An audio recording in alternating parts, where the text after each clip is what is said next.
Imagine you build a very successful business and one fine morning Indian government come up with a law that changes everything and your profit vanish, stock price crashes and sometimes the business is gone forever. So that is the power of regulation. We as an investor we often look for revenue growth, profit, market share, but government regulation is one factor that silently controls everything. As we can see in India recently, there were some policy changes that had turned our uh, defense industry into a 50,000 crore export play. On the contrary, there were some government policies that have crushed businesses like Delta Corp and Dream 11. So in this video, let's understand how it happened and why should we keep them in mind while investing. So if we talk about Indian defense industry, so IDDM was a policy that was introduced in 2016. IDDM stands for Indigenously Designed, Developed and Manufactured. In this policy, priority was given to those equipments that are being designed, developed and manufactured in India. Suppose there is a foreign vendor and Indian company competing with the same project or product. So in that case, Indian company will be given preference. And this created a huge opportunity for Indian defense company.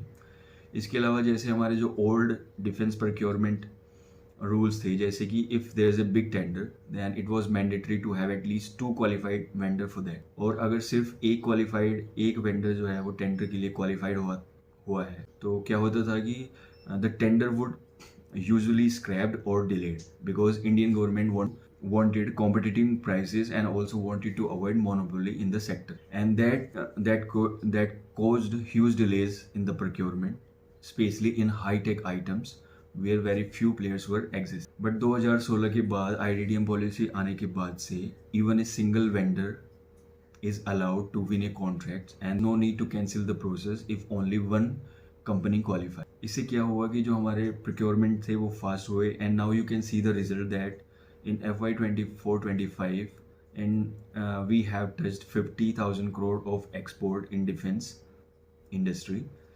And इस industry में जो R&D and manufacturing है उसमें भी बहुत ज़्यादा boost आया है because now companies are assured that only if they are the only one to develop a product they will still get the order from the Indian government. And seeing this, Indian government has set up a very big target for themselves, like 50,000 crore of export in just single years by FY 29. And on the contrary, Indian government एक अभी recently एक law लेके आई, Promotion and Regulation of Online Games Act 2025, which bans all real money online games, regardless of whether they are skill based or chance based. जो India की जो सबसे बड़ी biggest fantasy sport platform था dream 11, that has lost 95% of its revenue overnight and 100% of its product. So ये सी कि कैसे एक पॉलिसी किसी इंडस्ट्री को पूरी तरह से चेंज कर सकती है, वो काफ़ी अच्छा हो सकता है उस इंडस्ट्री के लिए. वहीं कोई ऐसा एक लॉ आ जाता है और वो पूरे बिजनेस को ओवरनाइट ऑब्सोलीट बना देता है. Now we come to the another company, that is IEX, Indian Energy Exchange. This company was set up in 2008 and that was the only power exchange in India in 2008. This company enjoyed 95 to 98% market share between 2008 to 2017 and margin was extremely high, and this was nearly monopoly in spot trading electricity at that time.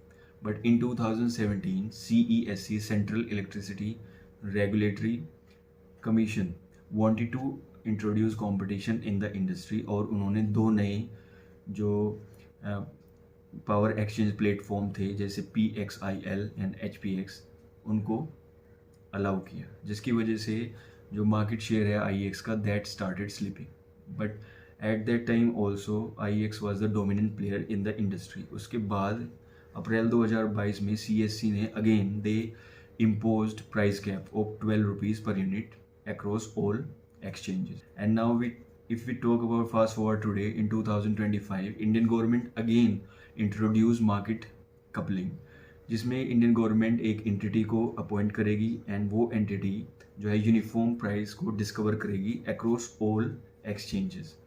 इसकी वजह से क्या हुआ कि जो IEX के पास advantage थी liquidity और प्राइस डिस्कवरी की वो कम्प्लीटली डिस्ट्रॉय हो गई, क्योंकि IEX हमारा जो था ओल्डेस्ट प्लेयर था, वहाँ पे number of buyers and sellers ज़्यादा थे, तो वहाँ पे वॉल्यूम और लिक्विडिटी ज़्यादा थी, जिसकी वजह से IEX पर जो प्राइसेस थे वो बहुत ज़्यादा कॉम्पिटिटिव रहते थे in comparison to the other exchanges like PIXL and HPX। और इस बात के भी ज़्यादातर चांसेस थे कि जो भी नए बायर्स एंड सप्लायर्स अपने आप को रजिस्टर्ड कराते थे वो IEX पे ही कराएंगे, बिकॉज वहाँ पे लिक्विडिटी ज़्यादा होने की वजह से वहाँ पे उनको अच्छे प्राइसेस मिलते थे। बट मार्केट में जो कपलिंग है वो इंट्रोड्यूस होने के बाद से ये जो एडवांटेज थी IEX की वो भी अब चली गई है, and now it is expected that over the period of time जो IEX है that will keep losing its market share. इसके अलावा जैसे हमारी एक और कंपनी थी है delta Corp. Delta Corp is a company which is the sector of casino and hospitality.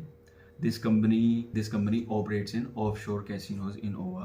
And what happened in 2023, GST Council increased taxes from 18% to 28% on casinos and online gaming companies, and also expanded its base.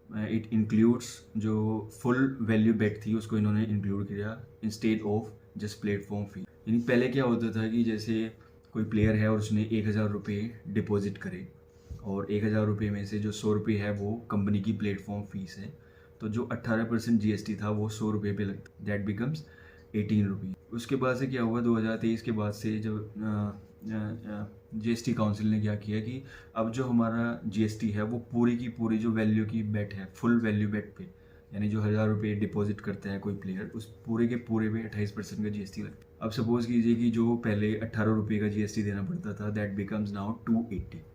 और company की जो earning है जो platform fees से आती थी वो केवल ही 100 रुपये थी, तो 100 रुपये तो अर्निंग है एंड 280 रुपीज़ का उन्होंने GST देना पड़ा। So this thing totally dismantle the business model of the company. और एक पॉइंट पे ऐसा हो गया था कि जो